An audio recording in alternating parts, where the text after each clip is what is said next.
नमस्कार दोस्तों, मैं वर्षा अग्रवाल आज आप सभी को भगवान कृष्ण के बारे में बताने जा रही हूँ। भगवान कृष्ण, जिनकी कहानी भारतीय पौराणिक कथाओं और धर्म ग्रंथों में प्रमुख स्थान रखती है। भगवान कृष्ण हिंदू धर्म में विष्णु के 8वें अवतार माने जाते हैं।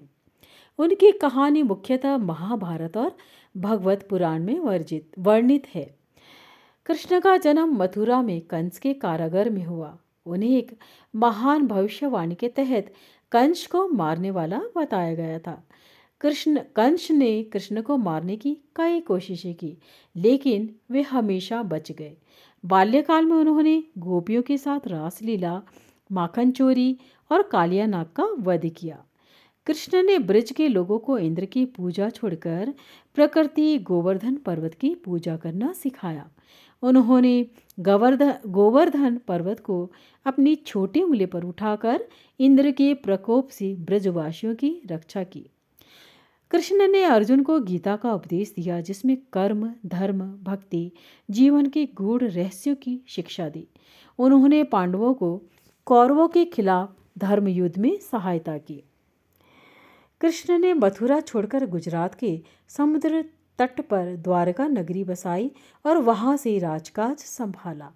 महाभारत के युद्ध के बाद कृष्ण ने अपने जीवन का समापन जंगल में एक शिकारी के बाण से प्राप्त किया, जिसे उनके पिछले कर्मों का परिणाम माना जाता है।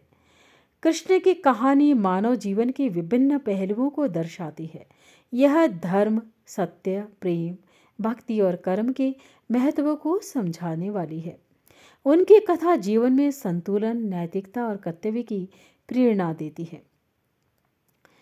तो पहले मैं बात करूंगी कृष्ण के जन्म की। कृष्ण का जन्म मथुरा में हुआ। उनके माता पिता देवकी और वासुदेव थे। मामा कंस को भविष्यवाणी हुई थी कि देवकी का 8वां पुत्र उसका वध करेगा।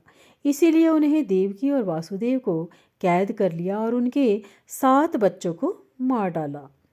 जब कृष्ण का जन्म हुआ तो जेल के ताले अपने आप खुल गए और वासुदेव ने उन्हें गोकुल में नंद बाबा और यशोदा के घर छोड़ दिया।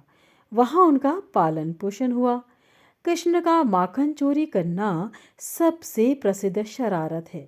वे अपने ग्वाल मित्रों के साथ मिलकर गोकुल के घरों में मटकी फोड़ते और माखन खाते।